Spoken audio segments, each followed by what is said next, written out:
राज्य दक्षता पथकाने 22 तारखेला इथे अनधिकृत डिझेलचा साठा आणि इथे अनधिकृत डिझेल वाहनांमध्ये टाकतायत. ॲक्सिस कॅरियर्स अँड लॉजिस्टिक कंपनीची वाहनं इथे जागेवर 36 कंटेनर आहेत आणि टँकर आहे डिझेलचं भरलेलं एक 3000 लिटरचं. एक दुसरी साधी टाकी आहे जिच्यामध्ये एक 600 लिटर डिझेल आहे आणि अनधिकृत इथे मशीन ठेवून त्या नोझलद्वारे डिझेल भरताना दक्षता पथकाला रेड हँड आढळून आलेला आहे.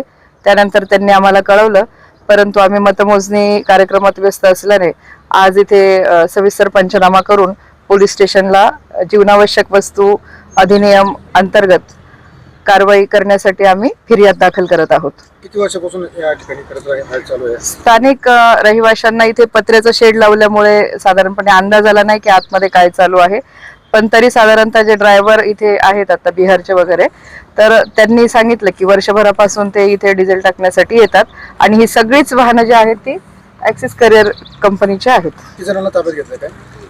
त्यात ते 3 ड्रायव्हर्स आहेत हे केलेले. एकंदरीत किती साधारणपणे? इथे साधारण 36 कंटेनर आहेत मोठे, 2 टँकर आहेत आणि एक ते हे आहे मशीन आहेत याचे. आता त्याचं एक्झॅक्ट हे काढता येणार नाही, पण 36 कंटेनर इथे उभे आहेत आणि 2 टँकर आहेत भरलेले. 3000 लिटरचं डिझेल त्यात फुल भरलेलं आहे आणि आतमध्ये काही जनरेटर आहेत, मशीन आहेत. काही यांनी एक ऑफिस थाटलेलं होतं इथे, तिथे 4-5 कम्प्युटर्स आहेत, रजिस्टर्स आहेत, वेगवेगळी वाहनं रोजची किती येतात त्यांचे पावती पुस्तकं आहेत, बिलिंग आहे. म्हणजे रेग्युलर पेट्रोल पंपावर होतं ते सगळंच या ठिकाणी अनधिकृतरित्या होत होतं असं एकंदरीत दिसत आहे. आम्ही आता फिर्याद दाखल करतोय. पुढील तपासात पोलिसांना जसे निर्देश येतील त्याप्रमाणे ते करतील. मात्र याची माहिती कशी मिळाली आणि कारवाईमध्ये कोण कोण सहभागी होतं? कारवाईची माहिती तर राज्य दक्षता पथकाकडून आणि मान्य जिल्हा पुरवठा अधिकारी यांनी आम्हाला दिलेली आहे. त्यानंतर इथे तालुका पुरवठा अधिकारी कुंभार साहेब यांनी पूर्ण 2 दिवस इथे बंदोबस्त ठेवला.